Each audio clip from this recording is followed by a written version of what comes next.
This video is a continuation of the previous video. Here you can see the lights reflecting in the granite floor in a building downtown Atlanta. It's pretty cool. It creates this interesting symmetry. All right, we talk about balance, principles and elements, and this is one really great way to get balance in your image. I love these. These are two of my favorites. They need to be processed. They're still kind of flat. They need some work. And when I talk about processing, I mean taking into Photoshop or Lightroom, or I'm going to share some apps with you that you can use on your phones to help process your images.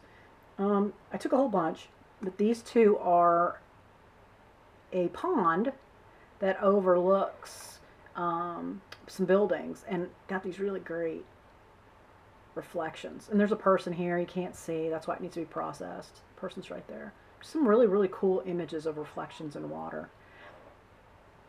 And this is a very, very narrow, I think it's only like an inch thick water. Here is a reflection in a sculpture. You can see, you can't very well here. But there's, let me see if I can zoom out so you can see. There you go. There are reflections right here. Okay, so you see this? They're reflections of what's behind me. And it creates a more three-dimensional photo than if there were no reflection at all. So reflections help expand your image beyond. There's another one of the subway. And what's really cool is when you, like I said, you could get that circle to complete. It's really not a full circle. It's the rounded roof, and then it's a reflection in the escalator. But it creates this really cool circle in the composition that makes for an interesting shot. This was down in Florida, I believe. I think it was in Florida. Rainbow in the sky, rainbow in the water. Starts to kind of create that circle again.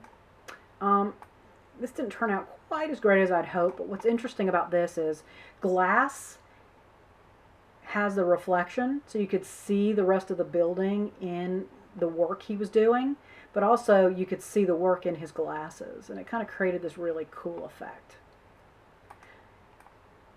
This is a walkway made out of glass tile, and there were reflections in the glass tile. There are mirrors back here, and there are reflections behind me of what's in the mirror. This is all in Florida. You can use glass bottles for reflections. And of course, mirrors are still valid for capturing reflections. This is an example of a reflection through a mirror. Let me zoom in so you can see that reflection. It's just the other side of the room, really, but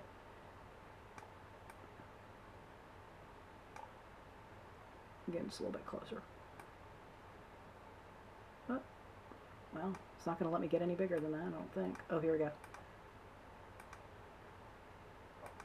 Nope, that's as big as it's going to let me get. Okay, but, oh, no, here we go. Yeah, there we go. All right, so you can see it's just the other side of the room in the image. All right. Let me do it.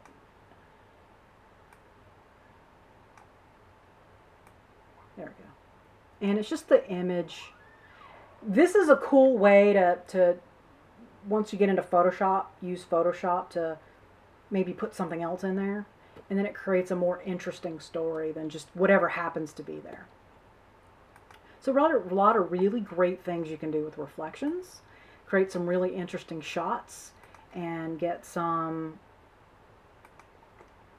interesting one-of-a-kind images by taking a look at different ways that light around us reflects. You can, oh, that one's cool. Mirror case. You can use car paint. You can use a lot of things on cars. Anything that's shiny and reflects light, you can use to capture reflections. And then these are, I think these may be like reflection in the yoga sense of the word.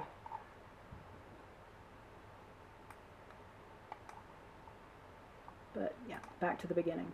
There we are. And so think about how can you capture the world around you through reflections, because quite often people don't really notice them until you present them in that way.